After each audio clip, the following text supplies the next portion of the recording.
ਸਤਿ ਸ਼੍ਰੀ ਅਕਾਲ ਜੀ। ਮੈਂ ਜਸਪਾਲ ਅੱਜ ਕਾਫੀ ਦਿਨਾਂ ਦੇ ਬਾਅਦ ਫਿਰ ਤੁਹਾਡੇ ਨਾਲ ਰੂਬਰੂ ਹੋ ਰਿਹਾ ਆਪਣੇ ਗੁਰੂ ਨਾਨਕ ਦੀ ਗੱਲ ਕਰਨ ਵਾਸਤੇ। ਆਪਣਾ ਗੁਰੂ ਨਾਨਕ ਕਹਿਣ ਦਾ ਭਾਵ ਕਿਉਂ ਆਇਆ, ਕਿਵੇਂ ਆਇਆ। ਜਦੋਂ ਅਸੀਂ ਕਿਸੇ ਨੂੰ ਵੀ ਪਿਆਰ ਕਰਦੇ ਹਾਂ ਜਾਂ ਪਿਆਰ ਦੀ ਭਾਵਨਾ ਨਾਲ ਬੋਲਦੇ ਹਾਂ ਜਾਂ ਅਸੀਂ ਉਹਦੀ ਉਸਤਤ ਕਰਦੇ ਹਾਂ ਤੇ ਸਾਨੂੰ ਆਟੋਮੈਟਿਕ ਨਾ ਉਸ 'ਤੇ ਆਪਣਾ ਅਧਿਕਾਰ, ਆਪਣਾ ਹੱਕ ਲੱਗਣ ਲੱਗ ਜਾਂਦਾ ਹੈ। ਤੁਸੀਂ ਕਿਸੇ ਬੱਚੇ ਨੂੰ ਹੀ ਘਰ ਦੇ ਪਿਆਰ ਕਰਕੇ ਦੇਖੋ, ਤੁਸੀਂ ਉਹਨੂੰ ਕਿਵੇਂ ਚੁੰਮਦੇ ਹੋ। ਅਸੀਂ ਕਹਿੰਦੇ ਆ ਨਾ, ਇਹ ਮੇਰਾ ਬੇਟਾ ਹੈ, ਇਹ ਮੇਰੀ ਬੇਟੀ ਹੈ, ਇਹ ਮੇਰਾ ਬੱਚਾ ਹੈ, ਇਹ ਮੇਰਾ ਭਰਾ ਹੈ। ਕਿਸ ਹੱਕ ਨਾਲ ਕਹਿੰਦੇ ਆ? ਕਿਉਂਕਿ ਅਸੀਂ ਉਹਨੂੰ ਪਿਆਰ ਕਰਦੇ ਹਾਂ। ਉਹ ਪਿਆਰ ਕਿੱਥੋਂ ਆਉਂਦਾ? ਪਿਆਰ ਆਉਂਦਾ ਅੰਦਰੋਂ। ਇਹ ਅੰਦਰ ਦੀ ਜੋ ਭਾਵਨਾ ਹੈ ਨਾ, ਜਦੋਂ ਅਸੀਂ ਆਪਣੇ ਗੁਰੂ ਨਾਨਕ ਨਾਲ ਜੋੜਦੇ ਹਾਂ, ਆਪਣੀ ਮੱਤ ਗੁਰੂ ਨਾਨਕ ਦੇ ਸਾਹਮਣੇ ਜਦੋਂ ਅਸੀਂ ਰੱਖਦੇ ਹਾਂ, ਅਸੀਂ ਉਸ ਦੇ ਵਿਚਾਰਾਂ ਦੇ ਮੁਤਾਬਕ ਜਦੋਂ ਅਸੀਂ ਚੱਲਦੇ ਹਾਂ, ਤੇ ਤੁਸੀਂ ਇਹ ਸਮਝ ਲਓ ਉਹ ਗੁਰੂ ਨਾਨਕ ਦਾ ਸ਼ੁਕਰਾਨੇ ਦਾ ਟਾਈਮ ਹੁੰਦਾ ਹੈ। ਉਹ ਸ਼ੁਕਰਾਨੇ ਦੀ ਘੜੀ ਹੁੰਦੀ ਹੈ ਕਿ ਜਦੋਂ ਇਸ ਦਿਮਾਗ ਵਿੱਚ ਉਸ ਦੀ ਉਸਤਤ ਹੁੰਦੀ। ਜਿੱਥੇ ਤੱਕ ਦੇਖੋ ਮੈਂ ਮਹਿਸੂਸ ਕਰਦਾ, ਜਿੱਥੇ ਤੱਕ ਮੈਂ ਸੋਚਦਾ ਆਪਣੇ ਗੁਰੂ ਨਾਨਕ ਦੇ ਬਾਰੇ, ਦੇਖੋ ਨਾ ਤੇ ਉਹਦਾ ਮੈਨੂੰ ਕਦੇ ਸਿਰਾ ਪਤਾ ਲੱਗਿਆ ਤੇ ਅੰਤ ਤੇ ਉਹਦਾ ਹੈ ਹੀ ਨਹੀਂ। ਜਿਵੇਂ ਕਿ ਤੁਸੀਂ ਵੇਦ ਪੁਰਾਣ ਸ਼ਾਸਤਰਾਂ ਵਿੱਚ ਵੀ ਪੜ੍ਹਿਆ ਹੋਏਗਾ ਕਿ ਉਹਦਾ ਨਾ ਤੇ ਸ਼ੁਰੂਆਤ ਦਾ ਹੀ ਪਤਾ ਹੈ ਤੇ ਨਾ ਦਾ ਉਹਦਾ ਅੰਤ ਦਾ ਤੇ ਕਿਸੇ ਨੂੰ ਪਤਾ ਹੀ ਨਹੀਂ। ਮੈਂ ਅੱਜ ਕਿਧਰੇ ਜਾ ਰਿਹਾ ਸੀ, ਜਾਂ ਸਮਝ ਲਓ ਕਿ ਮੈਂ ਆਪਣੇ ਸਟੋਰ ਤੋਂ ਵਾਪਸ ਆ ਰਿਹਾ ਸੀ।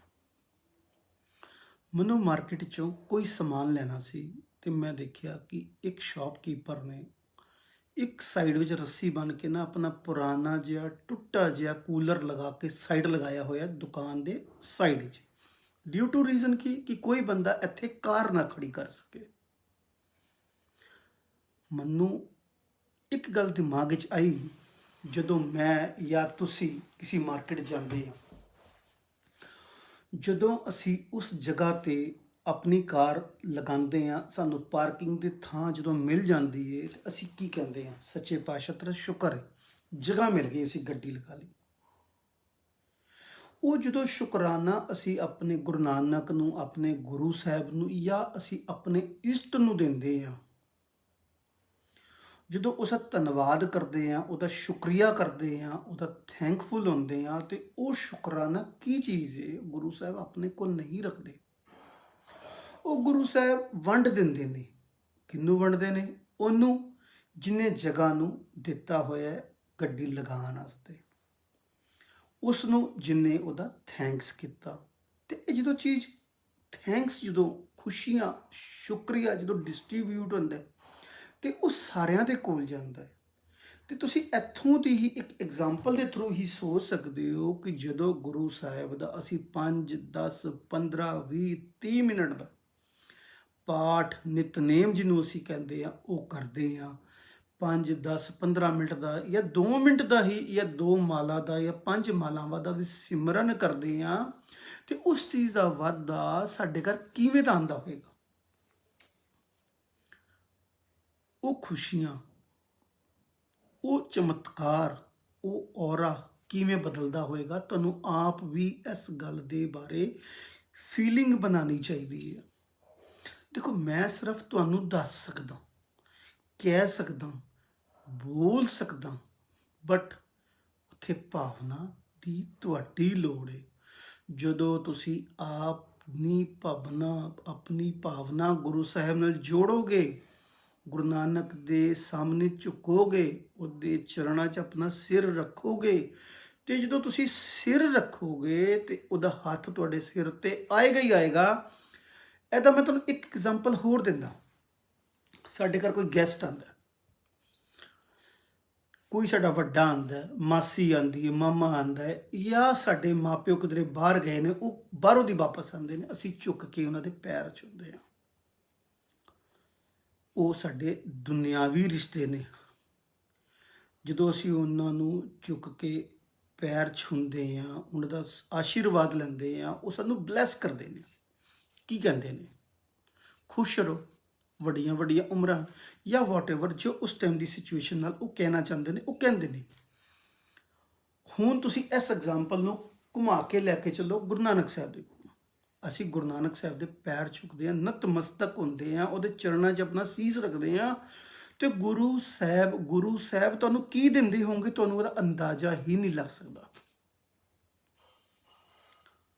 ਦੇਖੋ, ਜੋ ਉਹਨਾਂ ਦੀ ਕਰਾਮਾਤ ਨੇ, ਜੋ ਉਹਨਾਂ ਦੇ ਵਰਡਸ ਨੇ, ਮੈਂ ਉਹਨਾਂ ਨੂੰ ਵਿਖਿਆਨ ਨਹੀਂ ਕਰ ਸਕਦਾ, ਕਿਉਂਕਿ ਮੈਂ ਇੰਨਾ ਵਿਦਵਾਨ ਨਹੀਂ ਹਾਂ। ਬਟ ਸਿਰਫ ਤੁਹਾਡੇ ਨਾਲ ਉਨੀਆਂ ਚੰਦ ਗੱਲਾਂ ਸਾਂਝੀਆਂ ਕਰ ਸਕਦਾ ਕਿ ਗੁਰੂ ਸਾਹਿਬ, ਗੁਰੂ ਨਾਨਕ ਪਾਤਸ਼ਾਹ ਨਾਲ, ਜਾਂ ਤੁਹਾਡੇ ਆਪਣੇ ਇਸ਼ਟ ਨਾਲ ਜੁੜ ਕੇ ਤੁਹਾਡੇ 'ਚ ਕੀ ਬਦਲਾਅ ਦਿਨ ਜਾਂ ਰਾਤ ਵਿੱਚ ਆ ਸਕਦਾ, ਉਹ ਤੁਸੀਂ ਮਹਿਸੂਸ ਕਰ ਸਕਦੇ ਹੋ। 1 ਦਿਨ, 2 ਦਿਨ, 4 ਦਿਨ, 7 ਦਿਨ ਸਿਰਫ ਤੁਸੀਂ ਲਗਾਓ ਗੁਰੂ ਸਾਹਿਬ ਦੇ ਨਾਲ, ਆਪਣੇ ਉਸ ਗੁਰੂ ਨਾਲ ਜਿਸ ਨੂੰ ਤੁਸੀਂ ਬਹੁਤ ਪਿਆਰ ਕਰਦੇ ਹੋ, ਜਿਹਦੇ ਬਾਰੇ ਤੁਸੀਂ ਸੋਚਦੇ ਹੋ, ਜਿਹਦਾ ਸਰੂਪ ਤੁਸੀਂ ਆਪਣੀ ਅੱਖਾਂ 'ਚ ਦੇਖਦੇ ਹੋ, ਉਹਦੇ ਨਾਲ ਲਗਾਓ। ਉਹਦਾ ਸਿਮਰਨ ਕਰੋ 10 ਮਿੰਟ ਦਾ, ਜੋ ਵੀ ਤੁਸੀਂ ਵਰਡ ਯੂਜ਼ ਕਰਦੇ ਹੋ। ਮੈਂ ਦੇਖੋ ਗੁਰਸਿੱਖ ਹਾਂ, ਮੈਂ ਗੁਰੂ ਨਾਨਕ ਨੂੰ ਮੰਨਦਾ, ਮੈਂ ਵਾਹਿਗੁਰੂ ਦਾ ਸਿਮਰਨ ਕਰਦਾ, ਧੰਨ ਗੁਰੂ ਨਾਨਕ ਦਾ ਸਿਮਰਨ ਕਰਦਾ। ਤੁਸੀਂ ਆਪਣੇ ਇਸ਼ਟ ਦੀ ਪੂਜਾ ਕਰ ਸਕਦੇ ਹੋ, ਆਪਣੇ ਇਸ਼ਟ ਦਾ ਸਿਮਰਨ ਕਰ ਸਕਦੇ ਹੋ। ਪ੍ਰਾਪਤੀ ਉਸ ਨਿਰੰਕਾਰ ਤੋਂ ਹੀ ਹੋਣੀ ਹੈ। ਨਾ ਮੈਂ ਦੇ ਸਕਦਾ ਤੇ ਨਾ ਹੀ ਤੁਸੀਂ ਕਿਸੇ ਨੂੰ ਦੇ ਸਕਦੇ ਹੋ, ਨਾ ਹੀ ਕੋਈ ਸੰਤ ਮਹਾਤਮਾ ਦੇ ਸਕਦਾ। ਦੇਖੋ, ਮੇਰਾ ਟਾਰਗੇਟ ਕਿਸੇ ਨੂੰ ਬੁਰਾ ਨਹੀਂ ਕਹਿਣਾ ਹੈ, ਬਟ ਇੱਕ ਗੱਲ ਇਹ ਤੇ ਦੱਸ ਸਕਦਾ ਨਾ ਕਿ ਜੋ ਨਿਰੰਕਾਰ ਤੋਂ ਲੈ ਕੇ ਤੁਹਾਨੂੰ ਦੇ ਰਹੇ ਨੇ, ਉਹਦੇ ਵਿਚਕਾਰ ਅਸੀਂ ਇੱਕ ਬ੍ਰੋਕਰ ਕਿਉਂ ਪਾਈਏ? ਉਹ ਨਿਰੰਕਾਰ ਸਾਡਾ ਪਿਓ ਹੈ, ਪਿਓ ਤੋਂ ਲੈਣ ਲਈ ਸਾਨੂੰ ਵਿਚਕਾਰ ਬ੍ਰੋਕਰ ਦੀ ਕੀ ਲੋੜ ਹੈ? ਸਾਨੂੰ ਵਿਚਕਾਰ ਰਾਹ ਡਿਵਾਈਡ ਕਰਨ ਦੀ ਕੀ ਲੋੜ ਹੈ? ਫਿਰ ਦੂਜੀ ਗੱਲ ਵੱਡੀ, ਅੱਜ ਤੁਸੀਂ ਇਹਨੂੰ ਮੰਨ ਰਹੇ ਹੋ, ਕੱਲ ਤੁਸੀਂ ਉਹਨੂੰ ਮੰਨ ਰਹੇ ਹੋ, ਪਰਸੋਂ ਤੁਸੀਂ ਉਹਨੂੰ ਮੰਨ ਰਹੇ ਹੋ, ਰਾਹ ਉਨਾ ਹੀ ਹੈ। ਸਪੋਜ਼ ਐਗਜ਼ਾਮਪਲ, ਅਸੀਂ ਕਿਸੇ ਡੈਸਟੀਨੇਸ਼ਨ ਤੇ ਜਾਣਾ ਹੈ, ਉਹਦਾ ਰਾਹ 1 ਕਿਲੋਮੀਟਰ ਹੈ, ਜਾਂ ਛੋਟੀ ਜੀ ਸਮਝੋ ਉਹਦਾ ਰਾਹ 1 ਘੰਟੇ ਦਾ ਹੈ, ਬਟ ਅਸੀਂ 4 ਰਸਤਿਆਂ ਤੋਂ ਜਾ ਰਹੇ ਹਾਂ, ਤੇ 4 ਰਸਤਿਆਂ ਦੇ ਡਿਵਾਈਡਡ ਬਾਈ 4 ਟਾਈਮ ਹੋ ਗਏ 4 ਘੰਟੇ। ਅਸੀਂ ਪਹਿਲੇ ਇੱਧਰ ਚੱਲੇ, ਅੱਧੇ ਤੱਕ ਚੱਲ ਪਏ, ਫਿਰ ਸਾਡਾ ਮਨ ਬਹਿਕ ਗਿਆ, ਅਸੀਂ ਦੂਜੇ ਘਰ ਆ ਗਏ, ਦੂਜੇ ਘਰ ਤੋਂ ਚੱਲਣਾ ਸ਼ੁਰੂ ਕੀਤਾ, ਫਿਰ ਅਸੀਂ ਤੀਜੇ ਘਰ ਤੋਂ ਚੱਲਣਾ ਸ਼ੁਰੂ ਕੀਤਾ, ਫਿਰ ਅਸੀਂ ਚੌਥੇ ਘਰ ਤੋਂ ਸ਼ੁਰੂ ਕੀਤਾ, ਜਾਂ ਅਸੀਂ ਦੂਸਰੇ ਘਰ ਤੋਂ ਹੀ ਚੱਲਣਾ ਸ਼ੁਰੂ ਕੀਤਾ, ਤੇ ਸਮਝ ਲਓ ਸਾਨੂੰ ਦੁੱਗਣਾ, ਤਿਗਣਾ ਜਾਂ 4 ਗੁਣਾ ਟਾਈਮ ਲੱਗੇ। ਅਸੀਂ ਜੋ ਵੀ ਰਸਤਾ ਬਣਾਈਏ, ਜਿਵੇਂ ਦਾ ਵੀ ਬਣਾਈਏ, ਇੱਕ ਬਣਾਈਏ, ਇੱਕ ਨੂੰ ਮੰਨੋ, ਇੱਕ ਲਈ ਟਾਈਮ ਡਿਵੋਟ ਕਰੋ, ਇੱਕ ਦਾ ਸਿਮਰਨ ਕਰੋ, ਇੱਕ ਦੇ ਬਾਰੇ ਸੋਚੋ, ਤੁਸੀਂ ਦੇਖੋਗੇ ਉਹ ਇੱਕ ਦਾ ਟਾਈਮ ਕਿਵੇਂ ਚੇਂਜ ਹੁੰਦਾ ਹੈ। ਜੋ ਕਈ ਜ਼ੀਰੋ ਦੇ ਬਾਅਦ ਇੱਕ ਲੱਗਦਾ ਹੈ ਨਾ, ਕਈ ਜ਼ੀਰੋ ਦੇ ਬਾਅਦ ਜੋ ਇੱਕ ਲੱਗਦਾ, ਉਹਦੀ ਗਿਣਤੀ, ਉਹਦੀ ਕੈਲਕੂਲੇਸ਼ਨ ਇੱਕ ਹੀ ਰਹਿੰਦੀ ਹੈ। ਔਰ ਜਦੋਂ ਉਹੀ ਇੱਕ ਪਹਿਲੇ ਲੱਗ ਜਾਏ, ਪਹਿਲੇ ਕੌਣ ਹੈ? ਗੁਰੂ ਨਾਨਕ। ਇੱਕ ਓਂਕਾਰ, ਪਹਿਲਾ ਇੱਕ ਗੁਰੂ, ਅਗਰ ਉਹ ਪਹਿਲੇ ਲੱਗ ਜਾਣ ਔਰ ਤੁਸੀਂ ਸਾਰੇ ਜ਼ੀਰੋ ਅੱਗੇ ਲਗਾਓ, ਤੇ ਉਸ ਗਿਣਤੀ ਦੀ ਕੈਲਕੂਲੇਸ਼ਨ ਇੱਕ ਸਮੇਂ ਦੇ ਬਾਅਦ ਤੁਸੀਂ ਕਰਨ ਹੀ ਨਹੀਂ ਪਾਓਗੇ, ਤੁਹਾਡਾ ਕੈਲਕੂਲੇਟਰ ਵੀ ਨਹੀਂ ਕਰ ਸਕਦਾ। ਮੇਰੇ ਕਹਿਣੇ ਦੇ ਭਾਵ ਨੂੰ ਸਮਝੋ। ਇੱਕ ਨੂੰ ਧਿਆਨ ਹੈ, ਇੱਕ ਨੂੰ ਧਿਆਨ ਹੈ, ਔਰ ਇੱਕੋ ਨੂੰ ਹੀ ਧਿਆਨ ਹੈ। ਉਹ ਕੋਈ ਵੀ ਕਿਸੇ ਵੀ ਰੂਪ ਦਾ ਤੁਸੀਂ ਧਿਆਨ ਲਓ। ਮੈਂ ਗੁਰੂ ਨਾਨਕ ਦਾ ਪੁੱਤਰ ਹਾਂ, ਮੈਂ ਗੁਰੂ ਨਾਨਕ ਨੂੰ ਧਿਆਉਂਦਾ, ਮੈਂ ਉਹਦੇ ਲਈ ਸੋਚ ਰੱਖਦਾ ਹਾਂ। ਤੁਸੀਂ ਜਿਹੜੇ ਇਸ਼ਟ ਨੂੰ ਮੰਨਦੇ ਹੋ, ਜਿਸ ਪਰਮਾਤਮਾ 'ਚ ਬਿਲੀਵ ਕਰਦੇ ਹੋ, ਜਿਸ ਰੂਪ ਵਿੱਚ ਬਿਲੀਵ ਕਰਦੇ ਹੋ, ਤੁਸੀਂ ਉਹਦੇ ਨਾਲ ਜੁੜੋ, ਉਹਨਾਂ ਦੀ ਉਸਤਤ ਕਰੋ, ਉਹਨਾਂ ਦਾ ਸਿਮਰਨ ਕਰੋ। ਫਿਰ ਜਦੋਂ ਉਹ ਇੱਕ ਦੇ ਰੂਪ ਵਿੱਚ ਤੁਹਾਡੇ ਜ਼ੀਰੋ ਦੇ ਅੱਗੇ ਖੜੇ ਹੋ ਜਾਣਗੇ, ਫਿਰ ਉਹਨਾਂ ਦੀ ਜ਼ੀਰੋ ਦੀ ਕੈਲਕੂਲੇਸ਼ਨ ਦੇਖੋ ਕਿਵੇਂ ਚੇਂਜ ਹੁੰਦੀ ਹੈ। ਦੇਖੋ, ਇਹ ਕਸ਼ਟ ਜੋ ਨੇ ਨਾ, ਇਹ ਜਦੋਂ ਸਾਡੀ ਇੱਕ ਜ਼ਿੰਦਗੀ ਸ਼ੁਰੂ ਹੁੰਦੀ ਹੈ ਨਾ, ਸਮਝ ਲਓ ਗੁਰੂ ਸਾਹਿਬ ਦੇ ਹੁਕਮ ਦੇ ਨਾਲ ਸ਼ੁਰੂ ਦੇ ਬਚਪਨੇ ਦੇ 2 ਸਾਲ ਤੱਕ ਸਿਰਫ ਮਾਂ ਫੁੱਲਦੇ ਨੇ, ਪੈਦਾ ਹੋਣ ਦੇ 2 ਸਾਲ ਦੀ ਉਮਰ ਤੱਕ। ਉਸ ਤੋਂ ਬਾਅਦ 2 ਸਾਲ ਦੀ ਉਮਰ ਤੋਂ ਬਾਅਦ ਉਹ ਬੱਚਾ ਅਗਰ ਕੀੜੇ ਨੂੰ ਵੀ ਮਾਰ ਰਿਹਾ, ਕੀੜੀ ਨੂੰ ਵੀ ਮਾਰ ਰਿਹਾ, ਜਾਂ ਅਣਜਾਣੇ ਵਿੱਚ ਕਰ ਰਿਹਾ, ਜਾਣੇ 'ਚ ਕਰ ਰਿਹਾ, ਸੋਚ ਕੇ ਕਰ ਰਿਹਾ, ਜਿਸ ਰੂਪ ਵਿੱਚ ਵੀ ਕਰ ਰਿਹਾ, ਹਰ ਇੱਕ ਇੱਕ ਚੀਜ਼ ਦਾ ਹਿਸਾਬ ਖਾਤਿਆਂ ਵਿੱਚ ਲਿਖਿਆ ਜਾਂਦਾ। ਉਹ ਖਾਤਾ ਕੀ ਹੈ? ਖਾਤੇ ਦਾ ਲੈਣ ਦੇਣ, ਖਾਤੇ ਦਾ ਲੈਣ ਦੇਣ ਤੁਸੀਂ ਛੋਟੀ ਜਿਹੀ ਇੱਕ ਐਗਜ਼ਾਮਪਲ ਨਾਲ ਸਮਝ ਸਕਦੇ ਹੋ ਕਿ ਬੈਂਕ ਵਿੱਚ ਖਾਤਿਆਂ ਵਿੱਚ ਜਦੋਂ ਪੈਸੇ ਪਏ ਹੁੰਦੇ ਨੇ, ਕਿੰਨਾ ਵੀ ਵੱਡਾ ਚੈੱਕ ਕੱਟ ਦੋ, ਤੁਹਾਡੇ ਚਿਹਰੇ ਤੇ ਸ਼ਿਕਨ ਨਹੀਂ ਆਏਗੀ। ਉਹ ਬੈਂਕ ਦੇ ਖਾਤੇ 'ਚ ਅਗਰ ਪੈਸੇ ਨਹੀਂ ਪਏ ਨੇ, ਤੁਸੀਂ 1000 ਰੁਪਏ ਦਾ ਚੈੱਕ ਨਹੀਂ ਕੱਟ ਸਕਦੇ, ਤੁਸੀਂ ਸੋਚੀ ਪੈ ਜਾਓਗੇ 1000 ਰੁਪਏ ਕਿੱਥੋਂ ਆਉਣਗੇ। ਮੇਰੇ ਕਹਿਣ ਦਾ ਭਾਵ ਹੈਗਾ, ਸਿਮਰਨ ਕਰੋ। ਸਿਮਰਨ ਰੂਪੀ ਪੈਸਾ ਜਿਹੜਾ ਹੈ ਗੁਰੂ ਨਾਨਕ ਦੇ ਖਾਤੇ ਵਿੱਚ ਜਮ੍ਹਾਂ ਰੋਜ਼ ਕਰੋ। ਜਦੋਂ ਉਹਦੀ ਵਰਤੋਂ ਹੋਏਗੀ, ਕਿਸੇ ਅਸੀਂ ਕਸ਼ਟ ਵਿੱਚ ਆਵਾਂਗੇ, ਕਿਸੇ ਪਰੇਸ਼ਾਨੀ 'ਚ ਆਵਾਂਗੇ, ਆਟੋਮੈਟਿਕ ਉੱਥੋਂ ਦੀ ਸਿਮਰਨ ਉਸ ਕਸ਼ਟ ਨੂੰ ਸਾਫ਼ ਕਰ ਦੇ। ਦੇਖੋ, ਸਿਮਰਨ ਕਰੋ, ਪਾਠ ਕਰੋ, ਕਰੋ ਭਾਵੇਂ ਨੇਮ, ਕਸ਼ਟ ਤੇ ਆਣਾ ਹੀ ਆਣਾ। ਜੋ ਤੁਹਾਡੀ ਕਿਸਮਤ ਵਿੱਚ ਧੁਰੋਂ ਦੀ ਲਿਖ ਕੇ ਆ ਗਿਆ, ਉਹ ਚੇਂਜ ਨਹੀਂ ਹੋਏਗਾ, ਉਹ ਚੇਂਜ ਨਹੀਂ ਹੋਏਗਾ। ਬਟ ਤੁਹਾਡੇ ਪਾਠ ਕਰਨ ਨਾਲ, ਤੁਹਾਡੇ ਸਿਮਰਨ ਕਰਨ ਨਾਲ, ਤੁਹਾਡੇ ਨਾਮ ਜਪਣ ਨਾਲ ਉਹ ਕਸ਼ਟ ਦਾ ਜਿਹੜਾ ਪ੍ਰਹਾਰ ਹੈ, ਜੋ ਉਹਦੀ ਚੋਟ ਹੈ, ਉਹ ਕਮਜ਼ੋਰ ਹੋ ਜਾਏਗੀ। ਉਸ ਚੋਟ ਦੇ ਅੱਗੇ ਗੁਰੂ ਨਾਨਕ ਦੀ ਢਾਲ ਆ ਜਾਂਦੀ ਹੈ। ਇਸ ਬ੍ਰਹਮੰਡ ਦੀ ਵਿੱਚ ਐਸੀ ਕੋਈ ਸ਼ਕਤੀ ਨਹੀਂ ਹੈ, ਐਸੀ ਕੋਈ ਸ਼ਕਤੀ ਨਹੀਂ ਹੈ ਜੋ ਗੁਰੂ ਨਾਨਕ ਦੀ ਢਾਲ ਨੂੰ ਭੇਦ ਸਕੇ, ਜੋ ਉਹਨੂੰ ਕ੍ਰੋਸ ਕਰ ਸਕੇ। ਤੁਸੀਂ ਮੇਰੇ ਐਗਜ਼ਾਮਪਲ ਨੂੰ ਵੱਡਾ ਕਰਕੇ ਸਮਝਿਆ ਕਰੋ। ਮੈਂ ਉਨੀਆਂ ਗੱਲਾਂ, ਉਨੀਆਂ ਦਲੀਲਾਂ ਨਹੀਂ ਦੇ ਸਕਦਾ ਕਿਉਂਕਿ ਮੈਂ ਪੜ੍ਹ ਲਿਖ ਕੇ ਨਹੀਂ ਆਇਆ। ਮੈਂ ਵਿਦਵਾਨ, ਗਿਆਨੀ, ਪੰਡਤ, ਇਹ ਜੋ ਵੀ ਤੁਸੀਂ ਕਹਿ ਸਕਦੇ ਹੋ ਨਾ, ਮੈਂ ਉਹ ਕੁਛ ਨਹੀਂ ਆ। ਮੈਂ ਇੱਕ ਆਮ ਇਨਸਾਨ, ਤੁਹਾਡੇ ਵਰਗਾ, ਤੁਹਾਡੀ ਵਰਗੀ ਮਤ, ਤੁਹਾਡੀ ਵਰਗੀ ਸੋਚ ਲੈ ਕੇ ਆਇਆ। ਜਿਵੇਂ ਤੁਸੀਂ ਬਿਜ਼ਨਸ ਕਰ ਰਹੇ ਹੋ, ਉਵੇਂ ਮੈਂ ਬਿਜ਼ਨਸ ਕਰਦਾ। ਸੋਚ ਕਿਸ ਤਰ੍ਹਾਂ ਬਦਲੀ? ਸੋਚ ਬਦਲੀ ਜਦੋਂ ਮੈਨੂੰ ਇੱਕ ਮੈਸੇਜ ਆਇਆ ਸਹਿਜ ਪਾਠ ਲਈ। ਮੈਂ ਸ਼ੁਰੂਆਤ ਕੀਤੀ ਉਸ ਸਹਿਜ ਪਾਠ ਤੋਂ। ਮੈਂ ਉਸ ਬੰਦੇ ਦਾ ਸ਼ੁਕਰੀਆ ਕਰਦਾ, ਮੈਂ ਉਸ ਬੰਦੇ ਦਾ ਸ਼ੁਕਰੀਆ ਕਰਤਾ ਜਿਸ ਨੇ ਮੈਨੂੰ ਗੁਰੂ ਨਾਨਕ ਨਾਲ ਇੱਕ ਸਹਿਜ ਪਾਠ ਦੇ ਥਰੂ ਜੋੜਿਆ। ਔਰ ਮੈਂ ਉਸ ਰੂਪ ਨੂੰ ਚੇਂਜ ਕਰਨਾ ਜਦੋਂ ਸ਼ੁਰੂ ਕੀਤਾ ਤੇ ਗੁਰੂ ਸਾਹਿਬ ਨੇ ਮੇਰੀ ਬਾਂਹ ਫੜ ਲਈ ਕਿ ਮੈਂ ਤੈਨੂੰ ਹੁਣ ਕਿਧਰੇ ਜਾਣ ਨਹੀਂ ਦੇਣਾ। ਤੁਸੀਂ ਯਕੀਨ ਜਾਣੋ, ਕਈ ਵਾਰ ਮੈਨੂੰ ਵੀ ਬੜੀ ਨਿੰਦਰ ਆਉਂਦੀ ਹੈ, ਮੇਰਾ ਮਨ ਕਰਦਾ ਅੱਜ ਸੋ ਹੀ ਜਾਵਾਂ। ਫਿਰ ਪਤਾ ਨਹੀਂ ਸ਼ਕਤੀ ਵੀ ਕਿੱਥੋਂ ਆਉਂਦੀ ਹੈ। ਉਹ ਸ਼ਕਤੀ ਵੀ ਕੀ ਚੀਜ਼ ਹੈ ਕਿ ਪਤਾ ਨਹੀਂ ਉਸ ਵੇਲੇ ਅਗਰ ਮੈਂ ਕਈ ਵਾਰ ਸੋ ਵੀ ਗਿਆ, ਮੈਂ ਇਹ ਦੇਖੋ, ਇਹਦੇ 'ਚ ਕੋਈ ਉਹ ਨਹੀਂ ਹੈ, ਸ਼ੱਕ ਨਹੀਂ ਹੈ ਕਿ ਮੈਂ ਹਿਊਮਨ ਨਹੀਂ ਹਾਂ ਜਾਂ ਮੇਰੀ ਕੋਈ ਅਲੱਗ ਸ਼ਕਤੀ ਹੈ। ਮੈਂ ਸੋ ਵੀ ਗਿਆ, ਗੁਰੂ ਸਾਹਿਬ ਕਿਰਪਾ ਕਰਦੇ ਨੇ, 1, ਸਵਾ 1, 1:30 ਵਜੇ, 2 ਵਜੇ ਨਿੰਦਰ ਤਾਂ ਖੁੱਲ ਜਾਂਦੀ ਹੈ।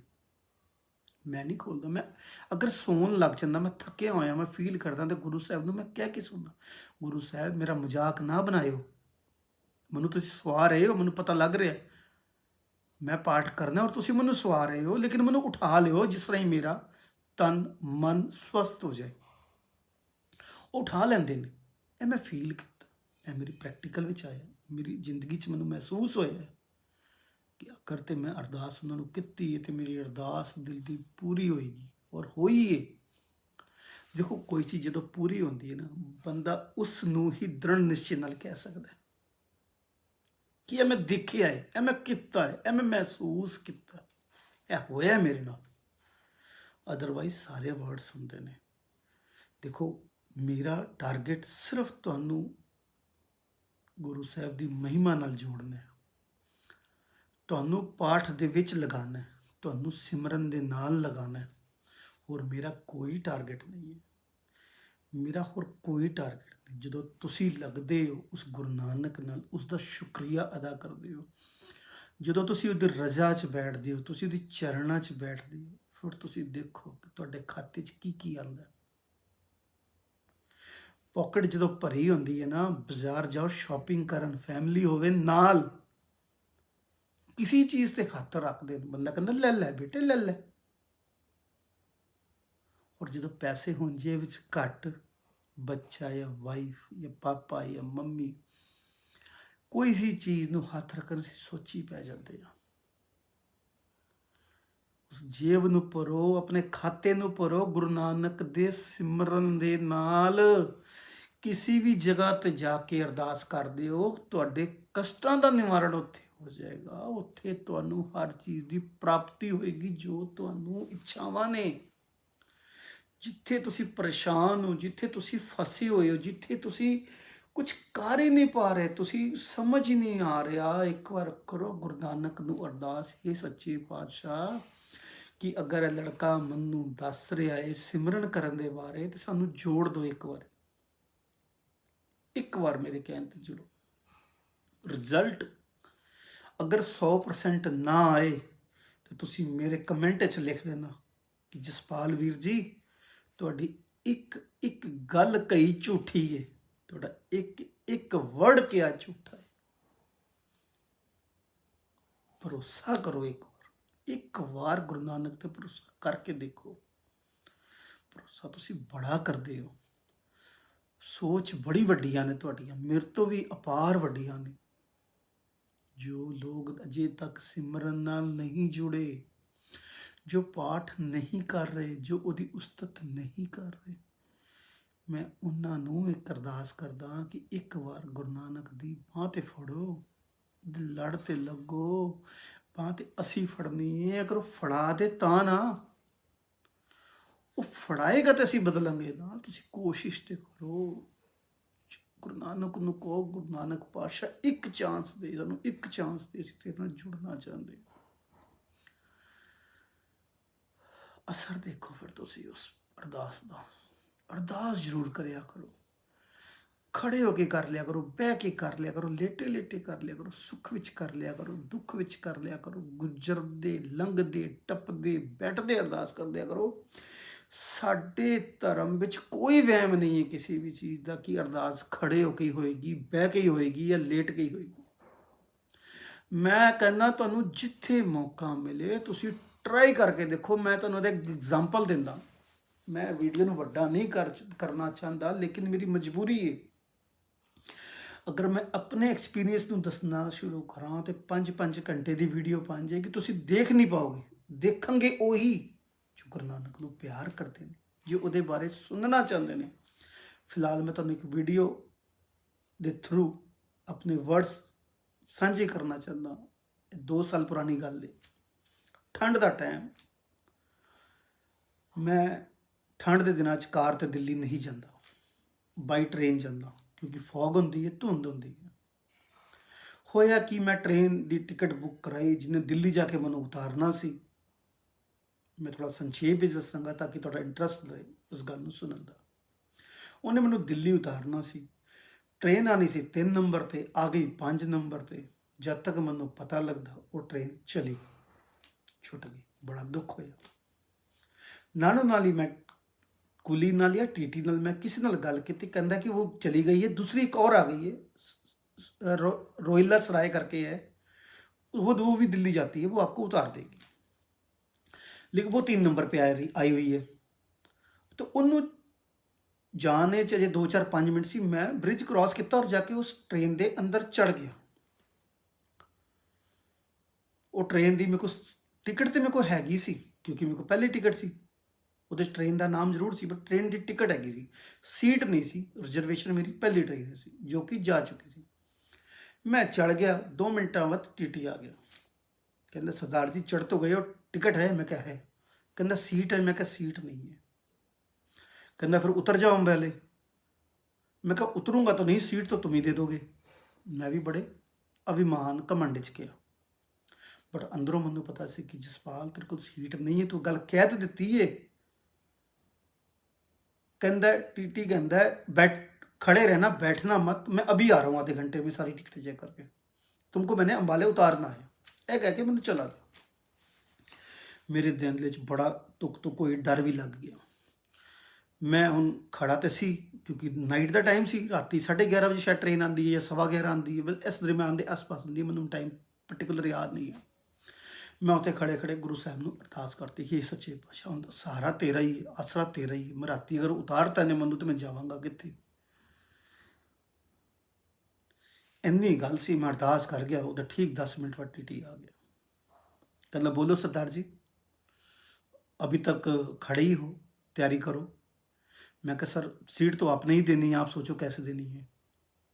तुसी यकीन मनो, उन्हें चार्ट खोल के मेरे नाल सामने खड़े होकर मैनूं कहा देखो तीजी सीट खाली पई जा, तू उत्थे बैठ जा, अंबाले तक कोई ना आया तो तेरी सीट है, आ गया तो तेनों बह के जाना पेगा या खलो के जाना पेगा। जो उन्हें उस मौके पर वर्ड यूज़ किए हैं, मेरा गुरु नानक जानता है। उस सीट पर बह के मैं फिर एक बार अरदास की, हे सच्चे पातशाह मैनूं नहीं पता सीट किसी की हैगी है या नहीं हैगी है, यह तू सीट मेरी अरदास के बाद मैनूं दित्ती, तो सीट मैनूं दिल्ली तक चाहिए है। यकीन जानो उत्थे कोई भी नहीं आया, उस सीट पर मैं अपना बैड लगाया तो सो गया या सोने की तैयारी कर लगा। मेरी आदत है 2 साल पहले वाली दसन लगा, मैं चौपाई साहब का पाठ या कुछ बाणियां के पाठ करके ही सुनता सी। हुण तो मैं नितनेम करदा, सिमरन भी करदा, पूरा टाइम लगाना। मैं 2 साल पहले की गल करदा जो मैं करदा सी। हुण मैनूं पता लग गया कि यह 4 बजे रोहिला सराय जाके उतर जाएगी। उत्थों ਦੀ दिल्ली का 15 मिनट का रस्ता है बाई 3 व्हीलर। हुण मैनूं बड़ी घबराहट शुरू हो गई कि बिट्टू हुण तू जा तो रहा है, तेनों उतार देगी ट्रेन रात 4 बजे, ठंड का टाइम है, अगे तेनों किहो जिहा कोई बंदा टक्करेगा। देखो मैं कैश लैके तो नहीं जाता, बट मेरे को घड़ी है, मेरे को मोबाइल है, वो भी तो पैसे का ही है ना। मैं अरदास फिर की, ये सच्चे पातशाह गुरु नानक पातशाह जो मैं उतरांगा ना, मनु 3 व्हीलर एक ऐसा दई जो किसी सरदार भरा का हो, जिस ते मैं भरोसा करके देख सका। गुरु गोबिंद सिंह जी मनु ऐसा एक ड्राइवर दिओ ऑटो का 3 व्हीलर का जो सरदार होवे और जो मनु ले जा सके इज्जत नाल चांदनी चौक तक मैं जाना। 4:10 ते जाके ट्रेन रुक गई। तुसी यकीन जानो उत्थे इन्ना रश उतरिया, किन्ने 3 व्हीलर खड़े होंगे। मैं ब्रिज तो उतरना शुरू किया, सोच मेरी उत्ते ही है कि एक ड्राइवर आएगा, मैनू इशारा मारेगा और मैनू बुलाएगा, और ठीक वही होया जो मैं अरदास की थी। एक सरदार साहब सरोपे च दूरों हथ ला के मैनू करने, हाँ जी वीर जी दिल्ली चलना है, दिल्ली चलना है। मैं कहा हाँ जी वीर जी जाना है, आया जी आया, 2 मिनट च आया। उतरिया, उन्हें मैनू कहा जी मैं 150 रुपये लवांगा। मैं कहा ठीक है वीर जी लै चलो। मैं उस तो बाद देखा कि 1-2 लोगों ने होर उन्होंने अप्रोच करने की कोशिश की, सानू भी लै चलो, उन्हें किसी को नहीं बिठाया। उस ड्राइवर ने और सरदार साहब ने किसी को नहीं बिठाया, मनु ले जाके इज्जत नाल मेरे होस्टल तक छड्डता।